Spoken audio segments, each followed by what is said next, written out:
Hello, good morning everybody. നമ്മൾ കുറച്ച് ദിവസമായി കേട്ടിട്ട് അല്ലേ. ഇനിയിപ്പോൾ നമ്മളൊരു പുതിയ ലെസണിലേക്ക് അല്ലെങ്കിൽ ഒരു പുതിയ എപ്പിസോഡിലോട്ട് വരികയാണ്. അപ്പോൾ തീർച്ചയായിട്ടും നിങ്ങൾ വളരെ കാര്യമായിട്ട് ഇത് ശ്രദ്ധിക്കുക. നമ്മൾ ഹോട്ടൽ മാനേജ്മെൻറ്റിൻ്റെ പല ഡിപ്പാർട്ട്മെൻറ്റിനെ കുറിച്ച് അറിഞ്ഞു ഏതൊക്കെ ഉണ്ടെന്നുള്ളത്.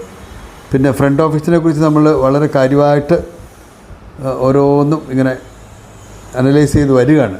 അപ്പോൾ തീർച്ചയായിട്ടും ഈ ഫ്രണ്ട് ഓഫീസിൽ ജോലി ചെയ്യുന്നവർ പ്രത്യേകമായിട്ട് ചില കാര്യങ്ങൾ അറിഞ്ഞിരിക്കാനുണ്ട്. ഇന്ന് നമ്മൾ ഡിസ്കസ് ചെയ്യാൻ പോകുന്നത് job specification of the front office positions. Front office പേഴ്സണലിൽ എന്തെല്ലാം കാര്യങ്ങളാണ് വേണ്ടത്, ക്വാളിറ്റി ആയിട്ട് എന്തൊക്കെ വേണമെന്നുള്ള ഒരു കാര്യമാണ് നമ്മളിന്ന് ഡിസ്കസ് ചെയ്യാൻ പോകുന്നത്. ഫസ്റ്റ് ഓഫ് ഓൾ, ഒരു പ്രൊഫഷണലായിട്ടുള്ള ഒരു demeanour or what we called behaviour എല്ലാവർക്കും വേണം. ആ പ്രൊഫഷണലായിട്ടുള്ള അതില്ലാത്തവർക്ക് ഫ്രണ്ട് ഓഫീസിൽ ജോലി ചെയ്യാൻ യാതൊരു യോഗ്യതയില്ല. എന്തൊക്കെയാണ് നമുക്കൊന്ന് അനലൈസ് ചെയ്ത് നോക്കാം. ഫസ്റ്റ് ഓഫ് ഓൾ, നമ്മൾ എപ്പോഴും പങ്ക്ച്വലായിരിക്കണം. അത് ഈ പങ്ക്ച്വാലിറ്റി ഞാൻ ജർമ്മനിയിൽ നിന്ന് പഠിച്ചതല്ല, അല്ലാതെ തന്നെ എന്നിൽ അങ്ങനെ ഒരു പ്രത്യേകത ഉണ്ടായിരുന്നു, എസ്പെഷ്യലി ഫ്രം മൈ പേരൻസ്. അപ്പം ആ ഒരു reports to work on time ഉദാഹരണം. അല്ലാതെ നമ്മളിപ്പം രാവിലെ 6 മണിക്കാണ് ജോലി, ഫ്രം 6 to 14:30 ഓർ 1500 hours ആണെന്ന് വിചാരിച്ചോ, 3 മണി വരെ ഉച്ച കഴിഞ്ഞ്. അപ്പോൾ നമ്മൾ 6 മണിക്ക് ജോലി തുടങ്ങേണ്ടവർ 6:30 വന്നാൽ ഒക്കെയല്ല. അവിടെ പങ്ക്ച്വാലിറ്റി എന്ന് പറയുന്നത് ഇല്ല, ഒട്ടുമില്ല. അത് കുറച്ച് ദിവസം അതങ്ങനെ റിപ്പീറ്റഡ് ആയിട്ട് വന്നു കഴിയുമ്പോൾ തന്നെ അത് നമ്മുടെ ജോലിയെ ബാധിക്കും. അതുകൊണ്ടല്ല കേട്ടോ, നമ്മൾ ബേസിക്കലി നമ്മൾ പങ്ക്ച്വലായിരിക്കണം. Reports to work on time. പിന്നെ നമ്മളെ സംബന്ധിച്ച് വേറൊരു പ്രധാനപ്പെട്ട ഒരു പിന്നെ ക്വാളിഫിക്കേഷൻ അല്ലെങ്കിൽ ഒരു നമ്മളിലുള്ള ചില പ്രത്യേകത ഇതാണ്. You have to have a positive attitude towards the job as well as the hotel. എപ്പോഴും നമ്മളൊരു പോസിറ്റീവ് ആറ്റിറ്റ്യൂഡ് ഉള്ളവരായിരിക്കണം. നെഗറ്റീവ് ആറ്റിറ്റ്യൂഡ് കൊണ്ട് ഇരുന്നാൽ ശരിയാകത്തില്ല. എല്ലാം കാണുന്നതിന് പിടിക്കുന്നതിന് എല്ലാം എതിർക്കുക, പിന്നെ അതല്ല ഇതല്ല, കള്ളം പറയുക, ഇതെല്ലാം ഒരു നെഗറ്റീവ് ആറ്റിറ്റ്യൂഡിൻ്റെ ഇതിൽപ്പെട്ടതാണ്. നമ്മൾ അതിലേക്ക് പോകരുത്. നമ്മൾ പോസിറ്റീവ് ആറ്റിറ്റ്യൂഡ് ഓൾവേസ്, പിന്നെ നമ്മൾ വിചാരിക്കുന്നത് എന്നതാ, always think for the best. പോസിറ്റീവായിട്ട് തന്നെ ചിന്തിക്കുക. ഇപ്പോൾ നമ്മളൊരു കാര്യം ചെയ്യാൻ പോകുന്നു, അപ്പോൾ ആ കാര്യം വിജയിക്കുമെന്നുള്ള ആ ഒരു പോസിറ്റീവായിട്ടുള്ളൊരു ചിന്ത അത് നമ്മളെ മുന്നോട്ട് കൊണ്ടുപോകും. ആ ഒരു കോൺഫിഡൻസ്, ആ ഒരു കോൺഫിഡൻസ് നമ്മളത് വളർത്തിയെടുക്കണം. അതാണ് പോസിറ്റീവായിട്ടുള്ള ഒരു ആറ്റിറ്റ്യൂഡ് കേട്ടോ. അപ്പോൾ അത് നമ്മളെ തീർച്ചയായിട്ടും ഉയരത്തിലേക്ക് കൊണ്ടുപോകും, പോസിറ്റീവ് ആറ്റിറ്റ്യൂഡ്. അടുത്ത point, recognises positive and negative aspects of the job. ആ ജോലിയുടെ 2 വശങ്ങളെ പറ്റി നമ്മൾ, നെഗറ്റീവായിട്ടുള്ളതും പോസിറ്റീവായിട്ടുള്ള ആ വശങ്ങളെപ്പറ്റി നമ്മൾ പഠിക്കണം കേട്ടോ. ഇപ്പോൾ ആ ജോലികൾ, ഉദാഹരണത്തിന് ഇപ്പം നമ്മളിപ്പോൾ ഫ്രണ്ട് ഓഫീസിൽ ജോലി ചെയ്യുന്നു, 8 മണിക്കൂർ ചിലപ്പോൾ നിൽക്കേണ്ടി വന്നിരിക്കും. ഒരിക്കലും ഇരിക്കാൻ പറ്റാത്തൊരവസ്ഥ വരും. നമ്മുടെ കാലയിൽ ഇങ്ങനെ നിന്നുകൊണ്ടിരിക്കുകയാണ്. അതിൽ പിന്നെ ഹോട്ടൽ മാനേജ്മെൻറ്റിലുള്ള ഒരു പ്രത്യേകതയാണിത് കേട്ടോ. ഉദാഹരണം, അല്ലെങ്കിൽ ഒരു നേഴ്സ് അവർക്ക് എപ്പോഴും ഇരിക്കാനൊന്നും നേരമില്ല, അവരെപ്പോഴും നിൽക്കുകയാണ് വാസ്തവത്തിൽ ചെയ്യുന്നത്. അങ്ങനെ ഡോക്ടർമാർ, അങ്ങനെ പലരും ഉണ്ട് അങ്ങനെ എപ്പോഴും നിന്നുകൊണ്ടിരിക്കുന്നവർ. അപ്പോൾ ഡോക്ടർമാർ, എല്ലാ ഡോക്ടർമാരും ഇല്ല കേട്ടോ. ഇപ്പോൾ ഓപ്പറേഷൻ തിയേറ്ററിലൊക്കെ ജോലി ചെയ്യുന്നവർ എത്രയോ മണിക്കൂറാണ് നിൽക്കുന്നത് അവിടെ അല്ലേ. ഇരുന്നുകൊണ്ടൊന്നും ഓപ്പറേഷൻ സർജറി ചെയ്യാൻ പറ്റത്തില്ല എന്ന് പറഞ്ഞ പോലെ നമ്മൾ പോസിറ്റീവ് ആൻഡ് നെഗറ്റീവ് ആസ്പെക്ട്സിനെ പറ്റി, ആ ജോബ് ഏത് ജോബാണെങ്കിലും അതിന് എല്ലാത്തിനും ഉണ്ട് ഒരു പോസിറ്റീവായ ഒരു നെഗറ്റീവ് ആസ്പെക്റ്റ് അല്ലെങ്കിൽ ഒരു വശം ഉണ്ട്.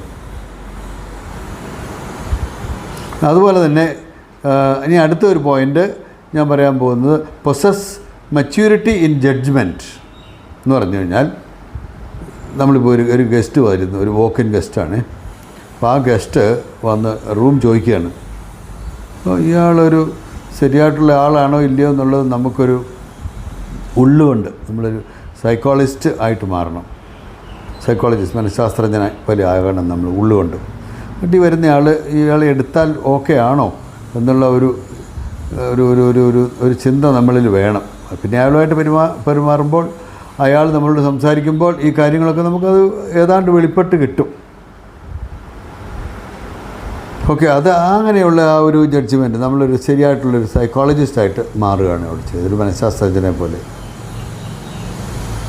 But we appears business like. നമ്മളെല്ലാ കാര്യങ്ങളും ബിസിനസ്സിൻ്റെ ഇതിലാണ് നമ്മളവിടെ ചെയ്തുകൊണ്ടിരിക്കുന്നത്. നമ്മൾ we are actually representing the front office person who is there at the front office. They are actually ആരാണവർ? They are representing the hotel. Not only front office staff, any staff in the hotel. അവർ എപ്പോഴും ആ ഹോട്ടലിനെ represent ചെയ്യുന്നത്. അത് നമ്മൾ മനസ്സിലാക്കണം. പിന്നെ വേറൊരു അടുത്തൊരു പോയിൻ്റ് ഞാൻ പറഞ്ഞു വരുന്നത്, maintains control and composure in difficult situations. ഒരു ഫ്രണ്ട് ഓഫീസിലൊക്കെ പല വിധത്തിലുള്ള ഡിഫിക്കൽട്ടായിട്ടുള്ള സിറ്റുവേഷൻസ്, പ്രയാസമുള്ള ചില സിറ്റുവേഷൻസൊക്കെ വന്നെന്നിരിക്കും. ഗസ്റ്റുകളെല്ലാവരും ഒരുപോലെയൊന്നുമല്ല. ഗസ്റ്റുകൾ പലരും പല രീതിക്കാരാണ്, പല സ്വഭാവക്കാരാണ്. ചൂടാകുന്ന ഗസ്റ്റുണ്ട്, പെട്ടെന്ന് ദേഷ്യപ്പെടുന്നവർ, ഓക്കെ, സഡനായിട്ട് ദേഷ്യപ്പെടുന്നവർ.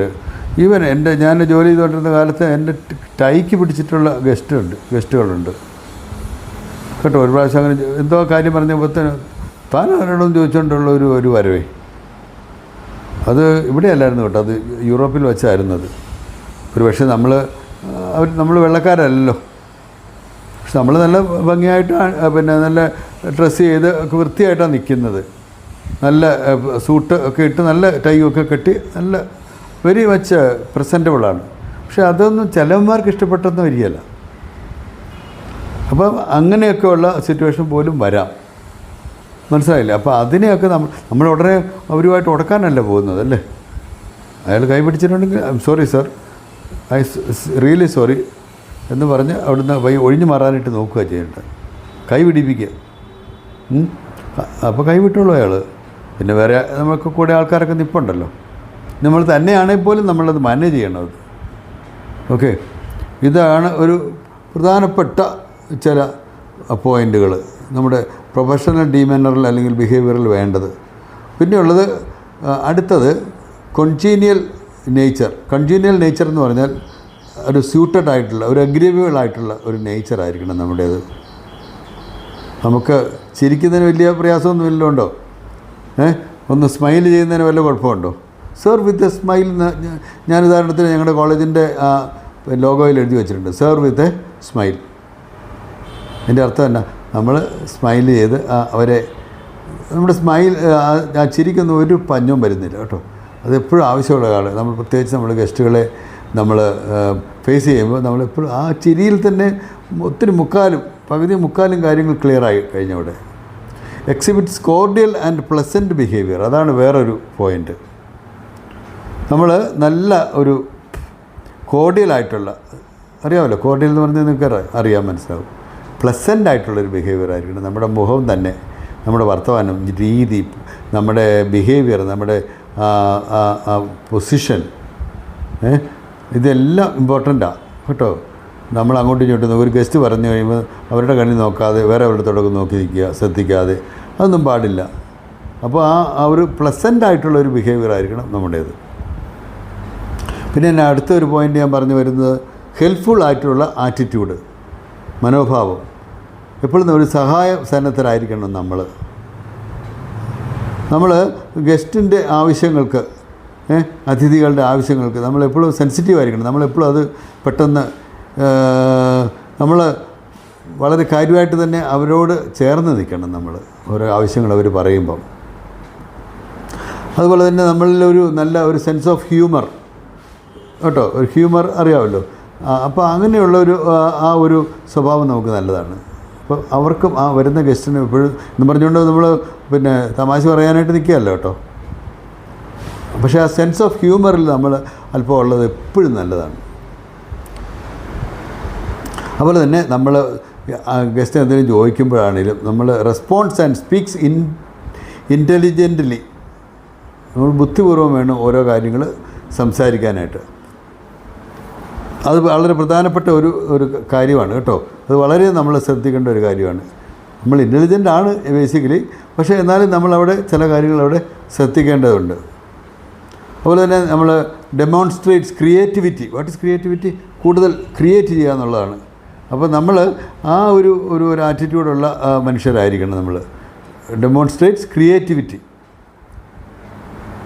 അതുപോലെ തന്നെ ഞാൻ ഇച്ചിരി മുമ്പിൽ പറഞ്ഞൊരു കാര്യം തന്നെയാണ് പ്രാക്ടീസസ് ഗുഡ് ലിസണിങ് സ്കിൽസ്.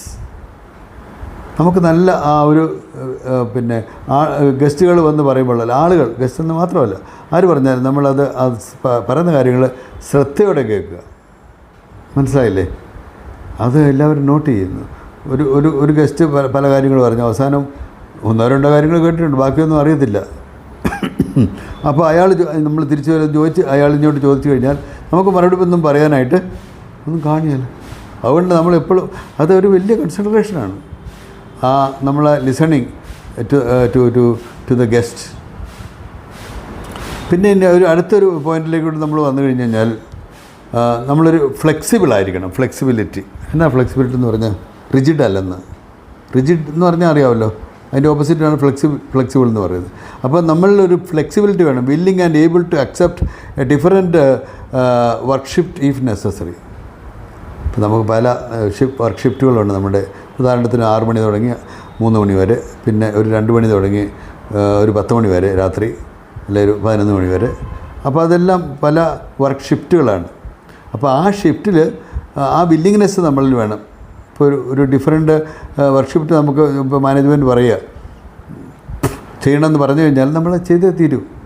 അതാണ് നമ്മുടെ ആ ഫ്ലെക്സിബിലിറ്റി എന്ന് പറയുന്നത്. അല്ലാതെ നമ്മളെപ്പോഴും ഇങ്ങനെ റിജിഡായിട്ട് ഇരിക്കാൻ പാടില്ല കേട്ടോ. അതൊരു വളരെ പ്രധാനപ്പെട്ട ഒരു കാര്യമാണ്. പിന്നെ understands others points of view. Points of view മറ്റുള്ളവരുടെ ആ പറയുന്ന സ്വഭാവ കാര്യങ്ങൾ നമ്മൾ അക്സെപ്റ്റ് ചെയ്യണം. അക്സെപ്റ്റ് ചെയ്യാവുന്നതാണെങ്കിൽ അതൊരു നല്ലൊരു ഗുണമാണ് കേട്ടോ അത് വാസ്തവത്തിൽ.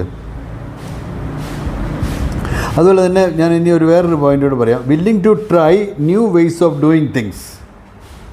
പുതിയ നമ്മൾ സാധാരണ ചെയ്യുന്ന അല്ലാതെ തന്നെ അതൊരു പുതിയ വഴിയിൽ അത് ചെയ്യാനായിട്ട് വിത്ത് ഡിഫറൻസ് നോക്കുന്നത് നല്ലതാണ് കേട്ടോ.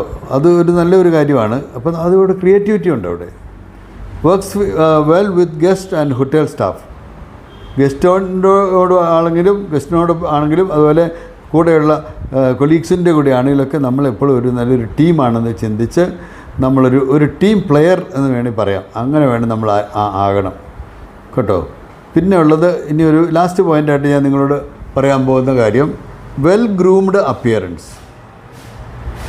നമ്മളെപ്പോഴും വെൽ ഗ്രൂംഡ്, എസ്പെഷ്യലി ഹോട്ടൽ ഫീൽഡിലൊക്കെ ഏറ്റവും ഇമ്പോർട്ടൻ്റ് ആയിട്ടുള്ള കാര്യമാണ് ഡ്രസ്